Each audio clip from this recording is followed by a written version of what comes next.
تمام مذاہب اپنے ماننے والوں سے، اپنے پیروکاروں سے یہ تقاضا کرتے ہیں، جو کہ تقاضائے فطرت بھی ہے، کہ انسان جو کبھی آدم تھا، جس میں تمام بہائم اور وحوش کی عادات و صفات موجود تھیں، پھر اسے علم عطا کر کے انسان کہا گیا،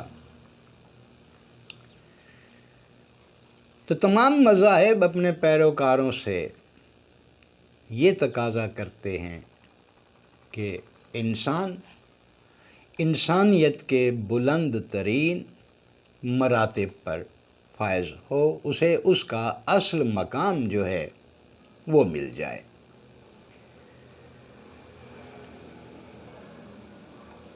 تمام مذاہب نے جو عبادات کا طریقہ بتایا ہے،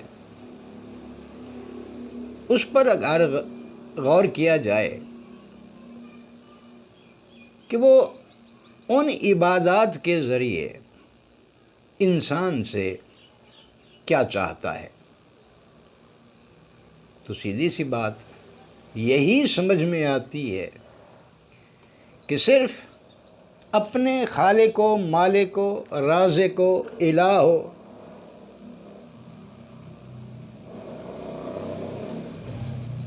کریم سے اس کا ربط، انسان کا ربط، تعلق بہت مضبوط ہو جائے۔ اور جب ایسا ہوتا ہے تو پھر انسان جو چاہتا ہے،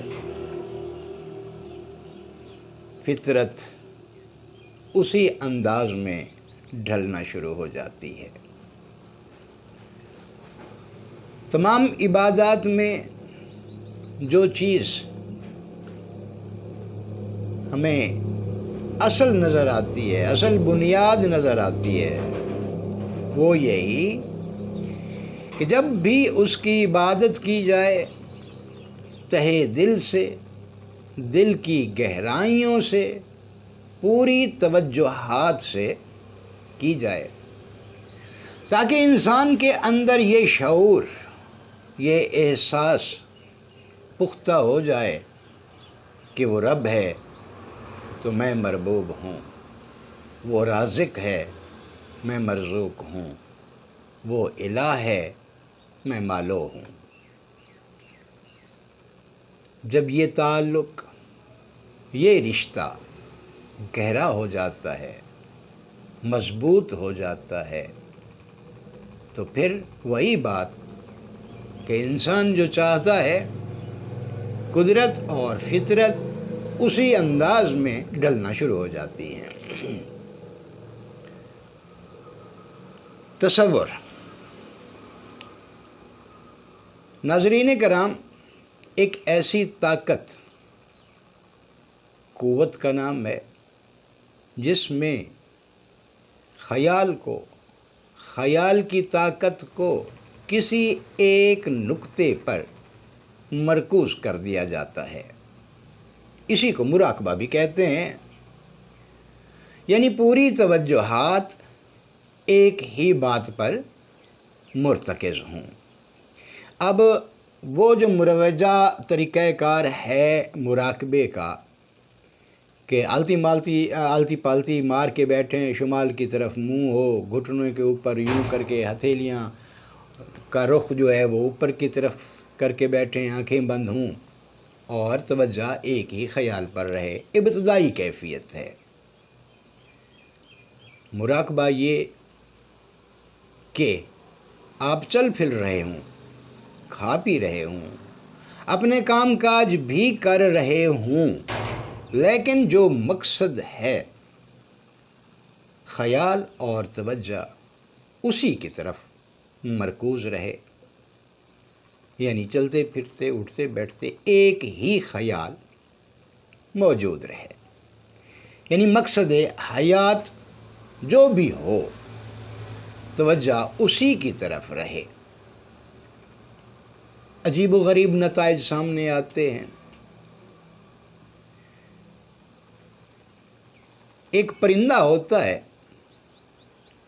جس کو کونج کہتے ہیں. ادھر پہاڑوں میں ڈیرہ غازی خان سے آگے کہیں اس کا بسیرا ہوتا ہے. ہر سال وہ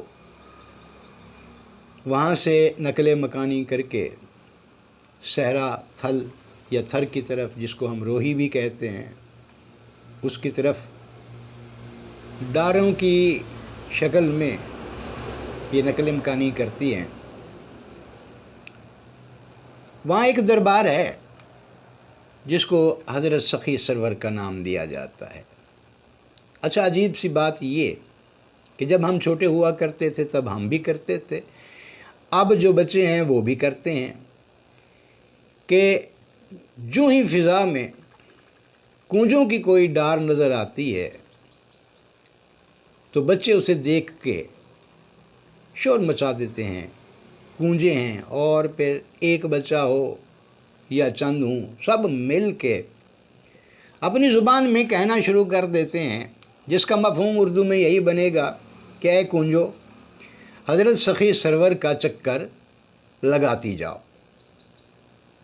اب یہ ممکن نہیں ہے کہ فضا میں جس بلندی پر وہ پرندے اڑ رہے ہوتے ہیں وہاں تک ان بچوں کی آواز پہنچتی ہو، لیکن حیرت انگیز نتیجہ یہ ہوتا ہے کہ وہ اپنا سفر ترک کر کے گاؤں کے اوپر اس کی فضا میں ایک دائرے کی صورت میں چکر لگانا شروع کر دیتی ہیں. جب تک بچے پکارتے رہیں تب تک وہ چکر لگاتی رہتی ہیں. اسی دوران کوئی نہ کوئی بڑا بچوں کو پھر سمجھا بھی دیتا ہے کہ ان کا سفر کھوٹا مت کرو، انہیں جانے دو. بچے خاموش ہوتے ہیں اور وہ آگے کی طرف سفر شروع کرتے ہیں. تو ناظرین، نقل مکانی سے پہلے یہ پرندے، ان کی جو مادائیں ہوتی ہیں، یہ وہیں غاروں میں انڈے دے دیتی ہیں، پھر صحرا کی طرف چل پڑتی ہیں. کہتے ہیں جدید تحقیق ہمیں یہ بتاتی ہے کہ صحرا میں پہنچنے کے بعد یہ پرندہ، اس کی جو مادہ ہوتی ہے، اس نے جہاں بھی وہ سینکڑوں میل دور کا سفر جہاں انڈے دیے ہوئے ہوں، اس کا تصور ان انڈوں کی طرف ہوتا ہے. وہ خود انڈوں سے سینکڑوں میل دور ہوتی ہے، لیکن اس کا تصور اپنے ان انڈوں پر ہوتا ہے، یعنی تصور کے ذریعے وہ اپنے انڈے سیتی ہے اور بچے نکل آتے ہیں. یہ ہے تصور کی طاقت. آپ چل پھر رہے ہیں، کھا پی رہے ہیں، کسی بات پر توجہ مرکوز رکھیں تو آہستہ آہستہ اس کے نتائج سامنے آنا شروع ہو جاتے ہیں. اقبال نے کہا تھا کہ دل سے جو بات نکلتی ہے اثر رکھتی ہے، پر نہیں طاقت پرواز مگر رکھتی ہے. ایسا ہوتا ہے. بہت عرصہ پہلے جب میں سنی سنائی باتوں پر یقین کرتے ہوئے بغیر کسی رہنما اور بغیر کسی استاد کی مدد کے شمع بینی کی مشقیں کر رہا تھا، تو ایک بار شدید سردیاں تھیں اور اچانک ایمرجنسی میں مجھے قریب کے اڈے تک جانا پڑا. 5-6 کلومیٹر کا سفر، اور میں بغیر کوئی کپڑا اپنے جسم کے اوپر لیے گھر سے نکلا. پک اپ آئی، اس کی سائڈ رش تھا لوگوں کا، تو اس کی سائیڈ پہ مجھے لٹکنا پڑا. یہ سفر میں نے ایسے طے کیا، اور تھوڑا سا پک اپ چلی تھی کہ لوہے کا ٹھنڈا ہونا اور پھر فضا کا سرد ہونا، انہوں نے میرے دانت بجا دیے. شدید سردی محسوس ہوئی، لیکن تھوڑا سا سفر مزید طے کیا تو بغیر توجہ کے، بغیر خواہش کے، اچانک یہاں پہ دونوں آنکھوں کے درمیان ناک کی جڑ میں اچانک موم بتی کی شمع وہ جل اٹھی، مجھے نظر آنا شروع ہوئی۔ میں نے آنکھیں بند کر لی۔ اچھا، یہ سب کھلی آنکھوں کے ساتھ تھا۔ آنکھیں بند کر لیں اور توجہ اسی کی طرف کر لی۔ پھر مجھے نہیں پتا کہ وہ 5-6 منٹ کیسے گزرے، سردی کہاں گئی، تھی بھی یا نہیں، کوئی احساس نہیں ہوا۔ اسی طرح جب آئینہ بینی کی مشقیں کر رہا تھا میں تو تب بھی ایسا ہوا۔ آئینہ جو ہے وہ دیوار کے ساتھ لٹکا ہوا تھا کیل لگا کے۔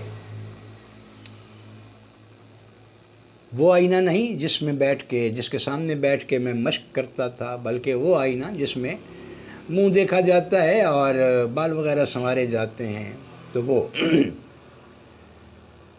جو ہی میں آئینے کے قریب گیا، اس کی طرف دیکھا تو آئینے نے یوں حرکت کی۔ حیرت والی بات تھی میرے لیے۔ میں پھر تھوڑا سا پیچھے ہوا، پھر اس کے قریب ہوا، 2-3 فٹ کا فاصلہ تھا کم از کم۔ تو آئینے نے پھر حرکت کی۔ کیا یہ توجہ کا اثر تھا؟ میری نگاہوں کی طاقت تھی؟